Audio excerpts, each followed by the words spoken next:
guys? Welcome back for part two. That first part was awesome, so I had to drag him back on here for a little bit more. Plus, we didn't get to some stuff. So, Right. the second part, the one of the thing I want to get into is skill development versus technical development. We touched on this a little bit. One of the things that I do is what I call setting a tone.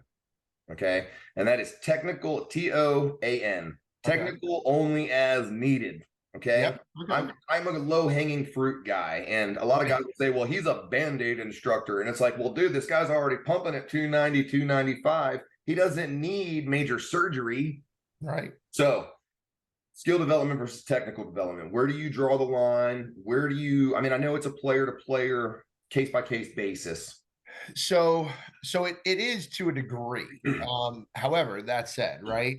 So, the first thing is like, what's the goal, right? Okay. Like, let's just be clear. Okay. So 99% of this industry, 99.9% of the industry, okay, you are teaching a hobby. That is it's fact.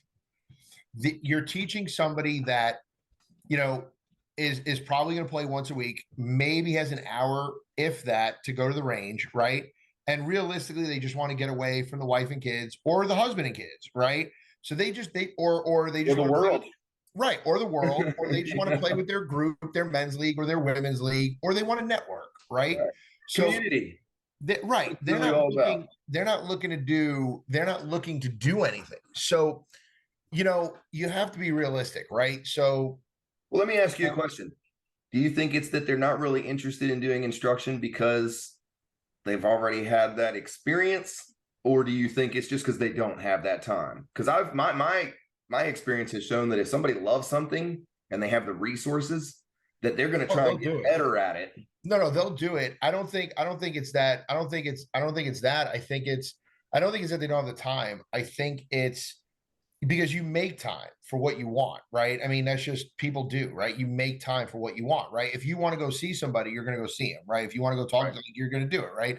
It's not that. I think a lot of it comes down. That's what I mean. Is it the value proposition? Is it I think it's the value in the training because maybe it hasn't worked for them in the past, or maybe. Well, I think return on investment is definitely one, right?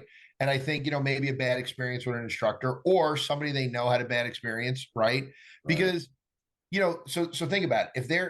If they're trying to get better at a hobby, okay, all right, like, okay, so let's take golf out of this, right? Let's say anything, like let's say fly fishing, or let's say archery, okay.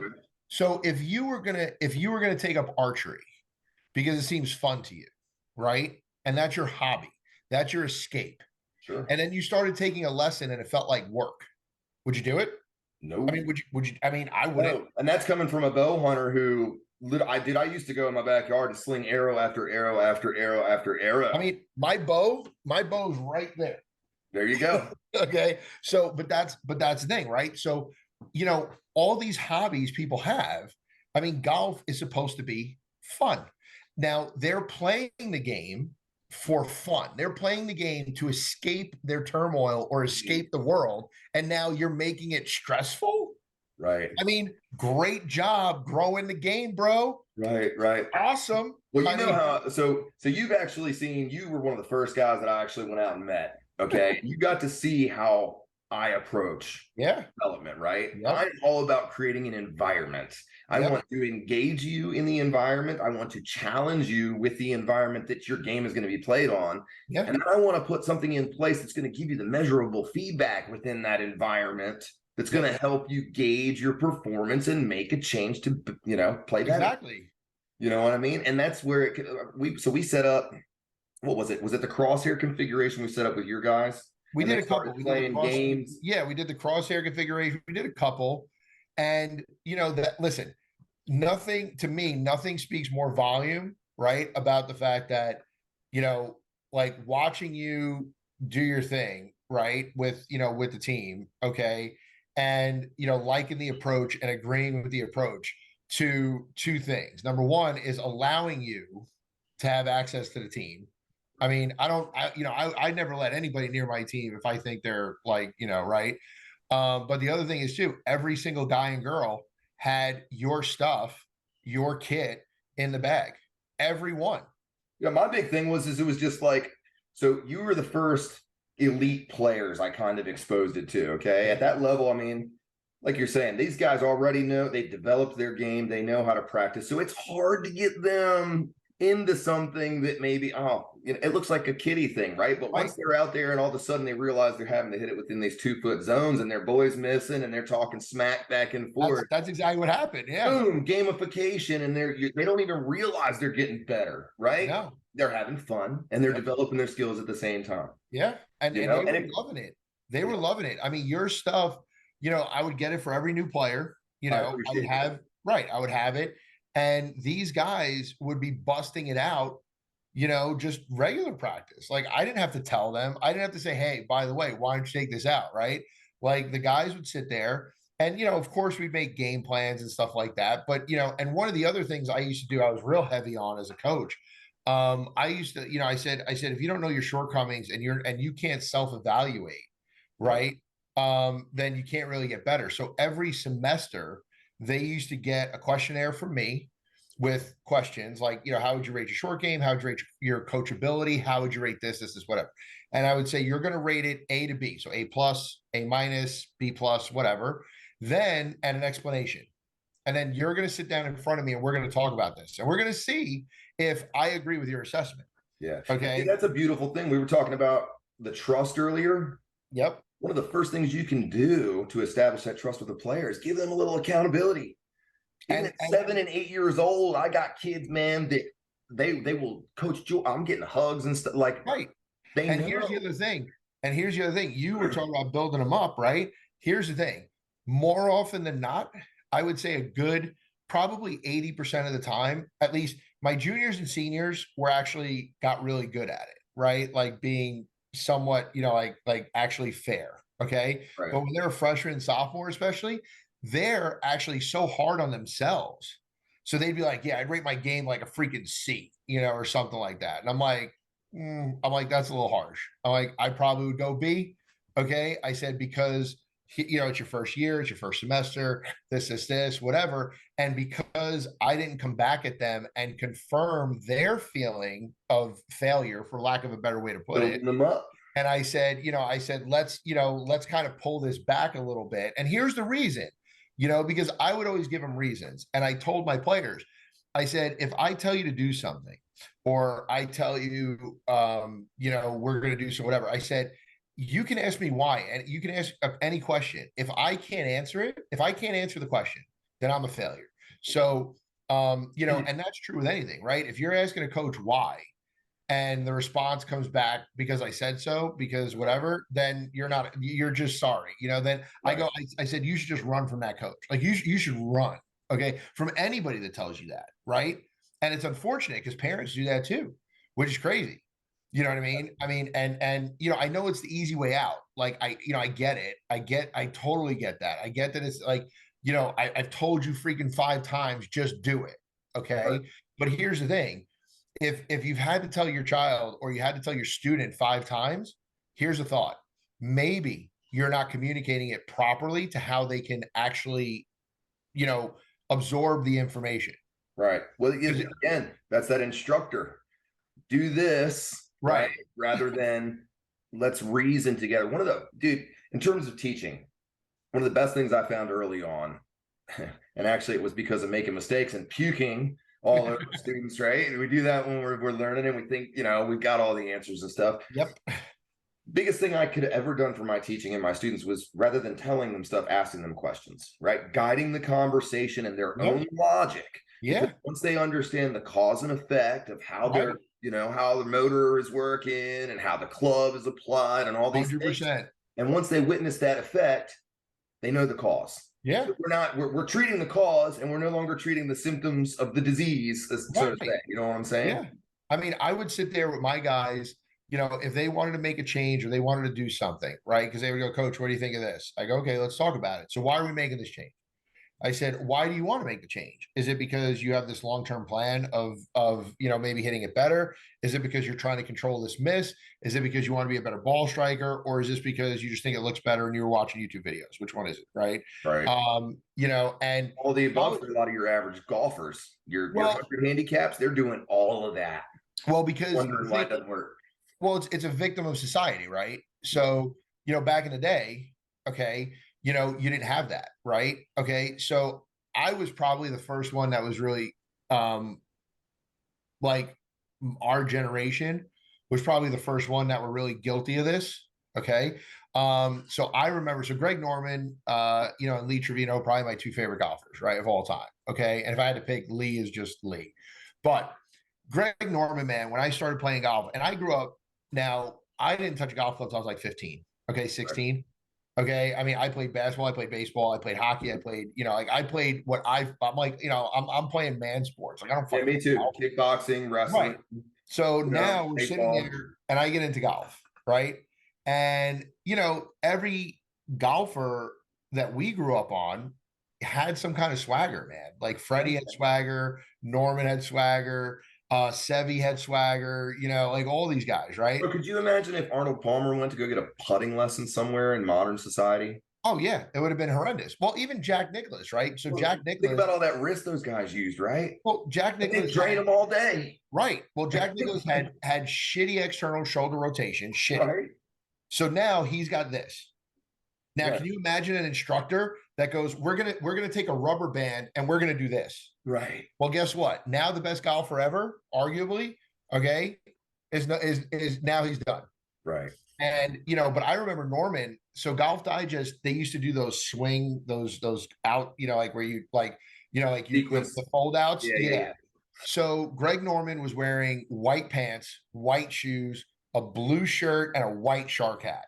Right. And I was like, man, this dude's, I mean, shit. I was like, this is it, right? So I cut that out very meticulously with like an X-Acto knife, like taped it to the wall on the den, right, by the TV. Right. Went to the range with like my dad's video camera that was like this big, like the Betamax. Right? Yeah. So I put it on this, like I balanced it on like some milk crates or whatever. Got the video, and then I'm sitting there at the video and I'm hitting like stop start to try to get the sequence. And then you see like that snow like line going across, and I'm like, God damn it, that's across my hands. Where's my hands? And I'm looking at the freaking thing, right? And after about, probably 6 months of doing that, wearing out the tape and everything else, it literally dawned on me. And I was like, yeah, that doesn't work. I go, this isn't working. I said, that's weird. Like this should work. In my head, logically, I was like, I should be able to copy this, right? And then you start working it out and you're like, wait a second. So we have different muscle structure and we have different reflexes and we have different range of motion and we're different heights and we're different this. Like, I'm like, all of a sudden, right? So I'm like, okay. Right. So now I tear all this down, throw out the tape, do all this stuff, right? And then from then on, it was literally like I would get instructors. My first true instructor, Mal Galetta, out of Long Island, he still, I think, has the course record at Bethpage Black. And we were sitting there and, he was like, he goes, I don't really use video. I don't really use this. I said, great. I said, because I don't even want to be on video. And I would get teachers all the time. They're like, oh, you want me to put your swing on video? I'm like, no, I don't really care. If the ball's going where I want, it doesn't matter to me. Yeah. Like, I don't really care what it looks like. Are you familiar with Craig Shanklin? Yeah.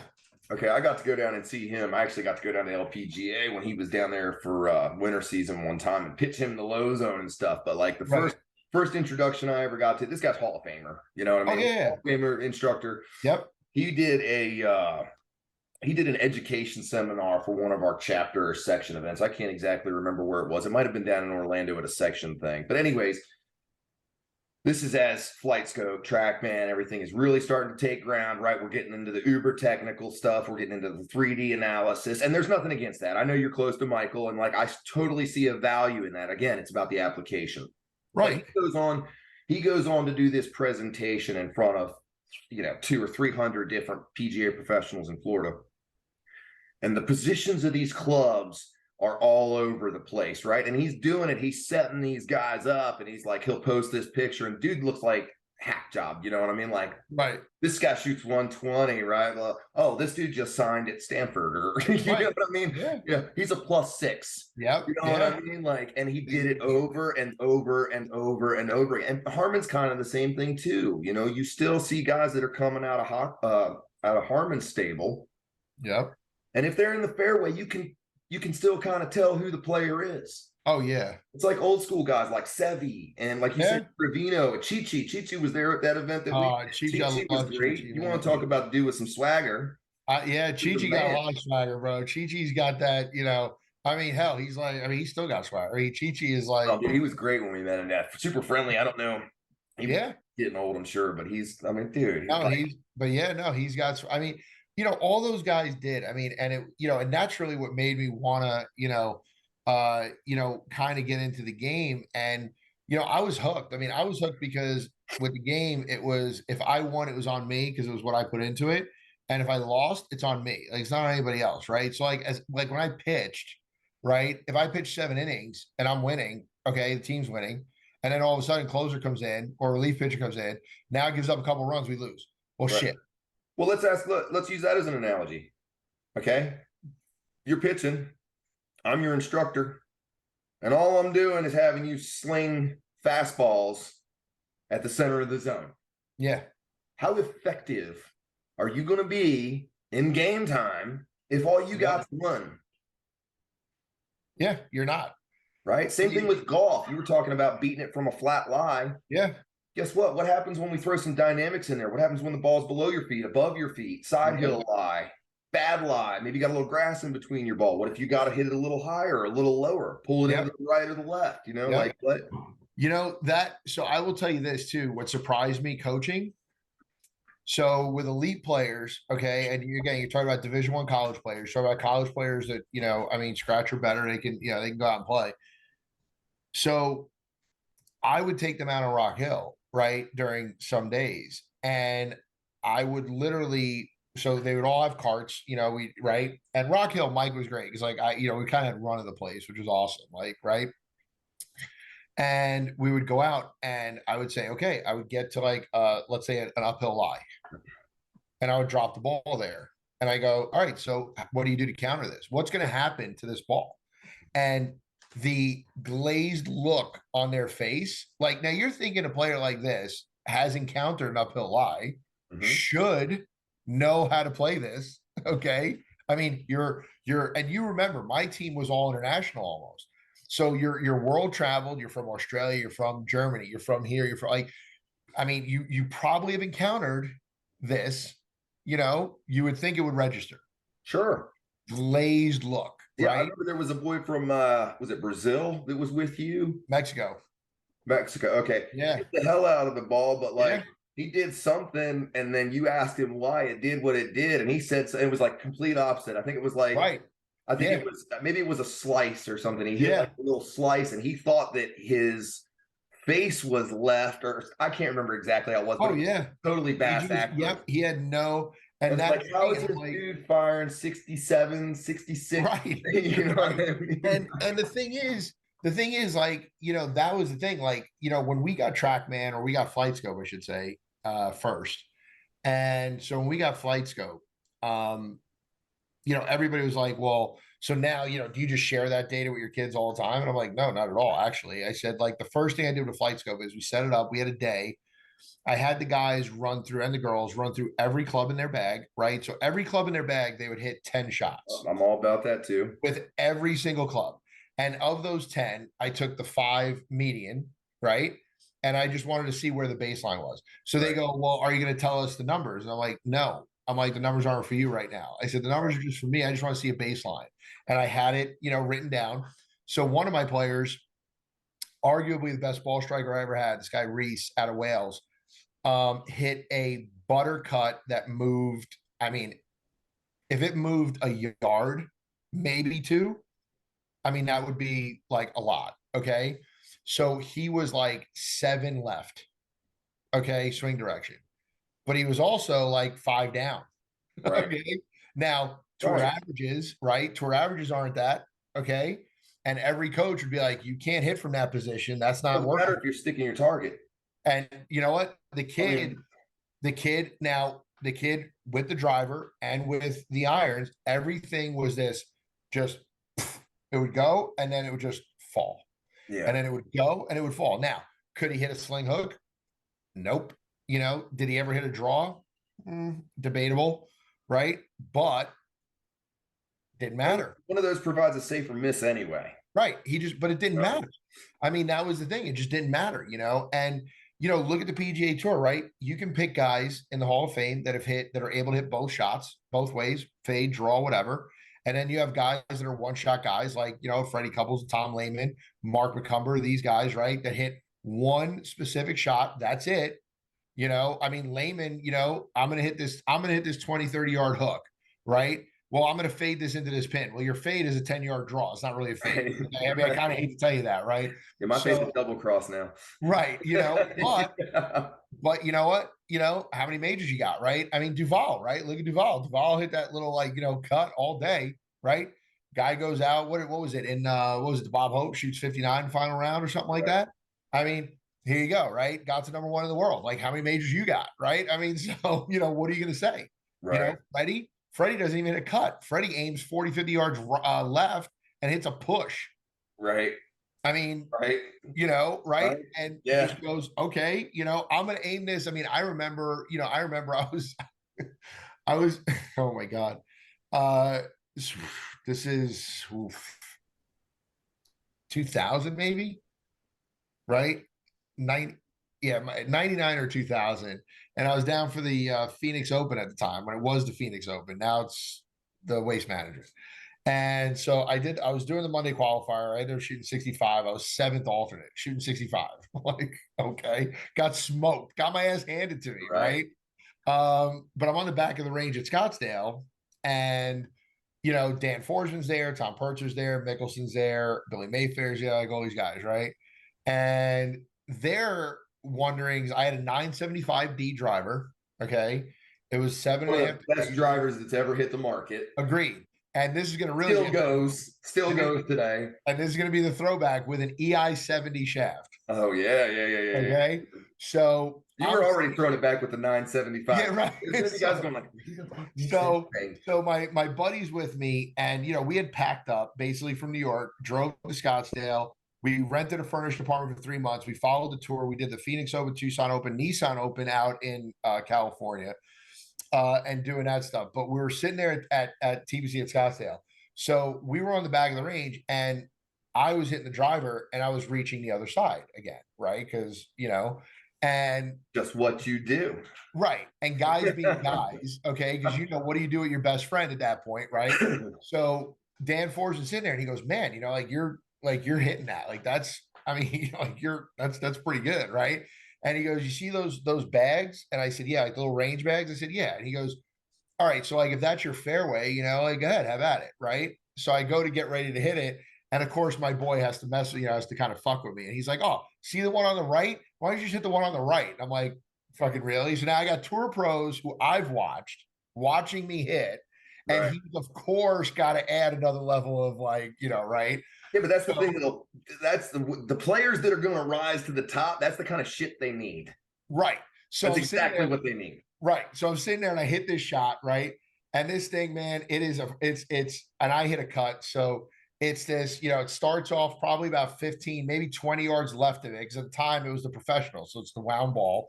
And you're sitting there and, this thing makes a beeline and it hits like just shy of the bag and bounces over it and rolls out, right?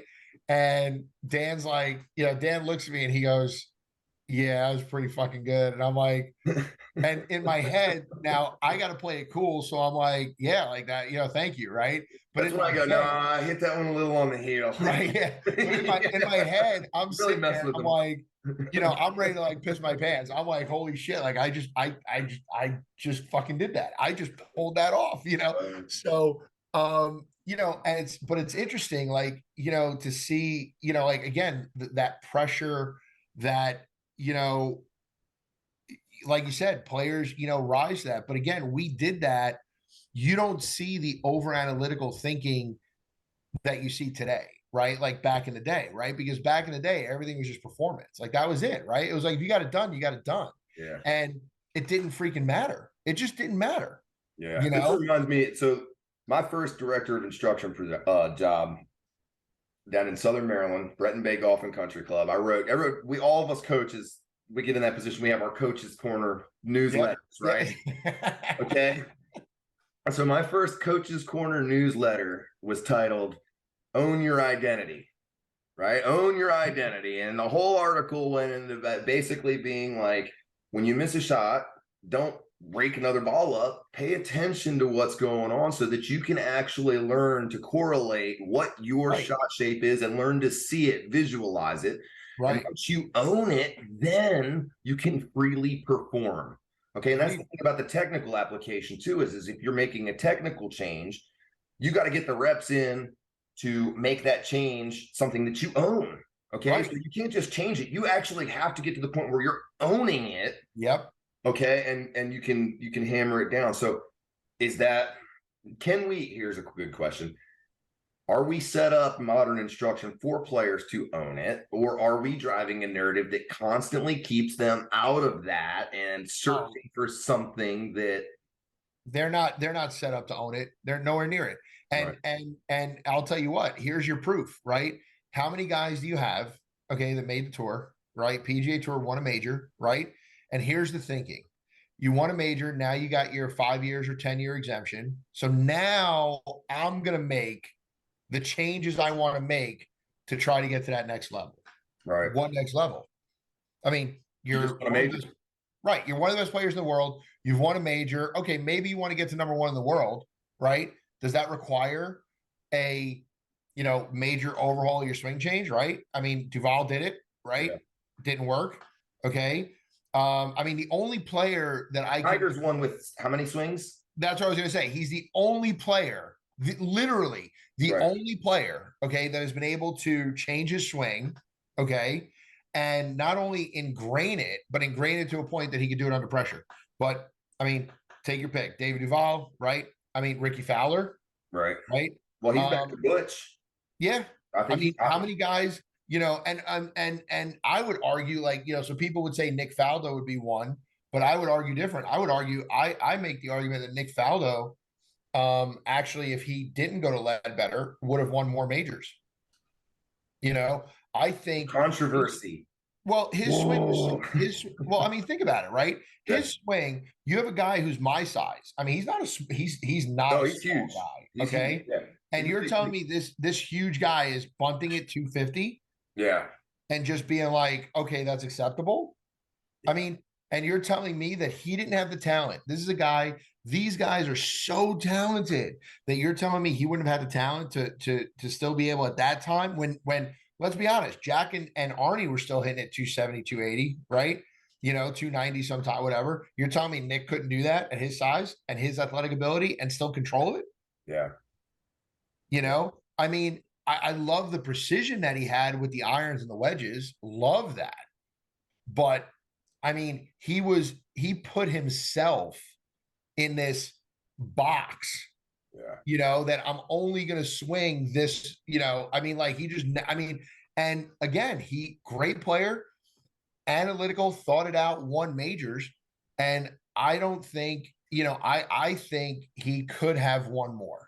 I think he should have won more, I mean, and that's, and, who knows, but I just, and don't get me wrong. I'm not saying Led's a bad teacher. I'm not saying whatever. But I mean, even look at Lydia, right? I mean, she went to Ledbetter, kind of, derailed her a little all bit. That proves, though, like, again, what we were saying earlier is like that technical change, just because somebody is an accomplished instructor doesn't mean they're the right one for you. Okay? Right. The system has got to fit. You got to jive. You got to develop that trust. Yep. You got to hold the player accountable, and they got to be willing to hold themselves accountable and raise that bar. Right. And I think that's why probably Faldo was very successful also, because he did really hold himself accountable.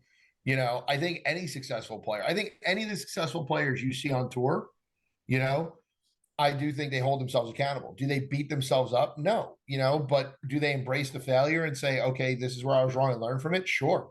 Absolutely. Sure. Champions are harder on themselves than anyone else will ever be.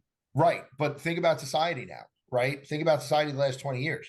Okay. So we went from a society of where like my dad, would tell it like it is. Like, if I screwed up and I'm like, he's like, what's wrong? Yeah, I kind of blew the game today. He's like, okay, yeah, you did, Now he didn't beat me over it going, how could you do that? He just said, okay, so now you blew the game. What do we do so that doesn't happen again?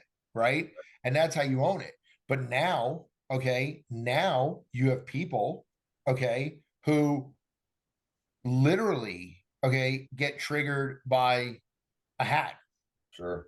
So if you're that sensitive, okay, over an article of clothing or a disclaimer on a TV or someone's, words, right? How are you how is that ever going to translate as an athlete to elite? Like there's no way. Yeah. Well, you and I grew up in a little bit of a different time too.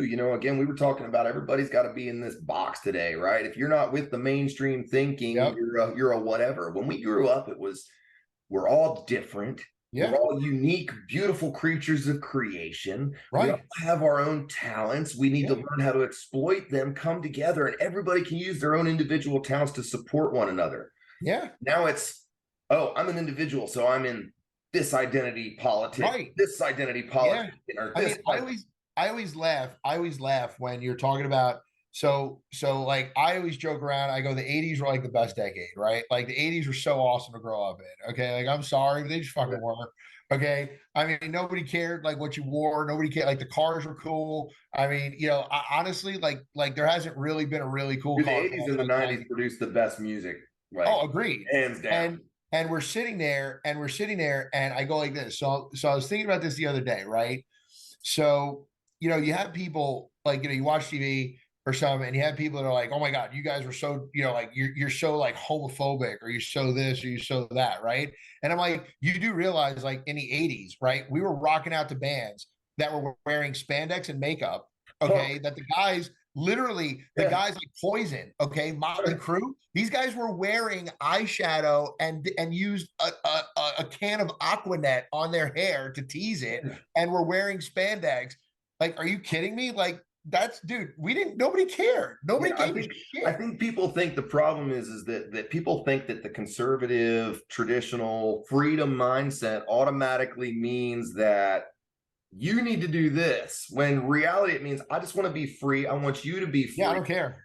I don't care what you do, man. As long as you don't hurt your fellow man, his property or his rights, you have the right. And as a matter of fact, you were talking about Ayn Rand and Atlas Shrugged. She said the only thing that is not and which cannot be a right is that which harms your fellow man, his rights, or his property. Exactly. That is literally the definition of a crime for anybody out there who wants to dive into the legal stuff that matters. Right. But that's. But but this is what it is. Like I laugh. I'm like, one of the biggest bands was Queen. You're telling me we were homophobic? What the fuck are you talking about? Queen? Really? I mean, like, dude, I don't know how the hell we did this fast. We just blew through another half an hour, 35 minutes. We got 2 more minutes. Okay. So here's the last question. I want you to tell me the current state of the golf industry in terms of instruction and coaching, and what could we do to really have an impact on the game? What can we do to start, creating new golfers and helping them play better golf? So minute and 30 seconds. Yeah, I think the state of the industry is failing, right?